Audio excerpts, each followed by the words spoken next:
سلامونه دوستانو، نن په کلي کې د بوختیاو موسم دی، یعنې په کلي کې د غنمو لونه شروع دي او هر سړی لګیا دی غنم ریبي. نو نن دلته په دې ویلاګ کې د غنمو د ریبلو هغه صحنې ښیم. راځئ تر پایه راسره وي.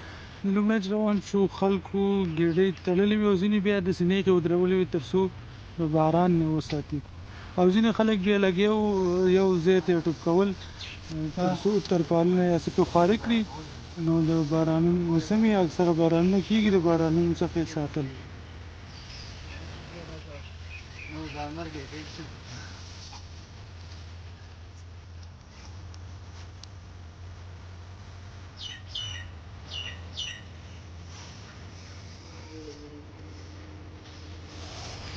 بیا دا د ټولو حیرانوونکې صحنه ده، ځکه چې د لو دپاره دا ډېر اسانه وسایل رامنځته شوي دي. مخکې به خلکو په لاس باندې لونه تړل، زیات وخت به یې نه و.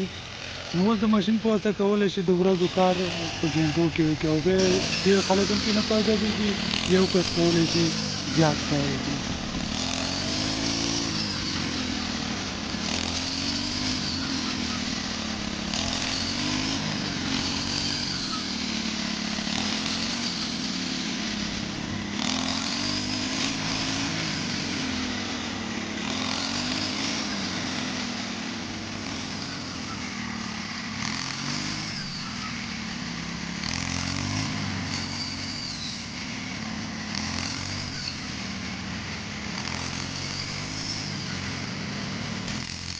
دوستانې موږ هم د ګېډۍ په تړلو شروع وکړه، تر څو ګېډۍ وتړو، ځکه د هوا موسم هم ورو ورو بدلېدو، باران طرف ته تلو. نو موږ هم ګېډۍ تړل شروع کړه، او دلته راباندې بیا باران راکښته شو، ګېډۍ مو یو ځای ته ټولې راټولې کړې.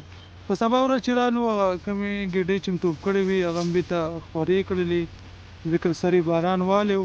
د دې لپاره چې لمر یې بېرته وچې شي نو خورې مو کړلې. کوم ګېډۍ چې نه وې تړلې پولیاوې وې هغه هم لږې لږې خورې کړلې تر څو وچې شي او ترېشل ته جوړې شي.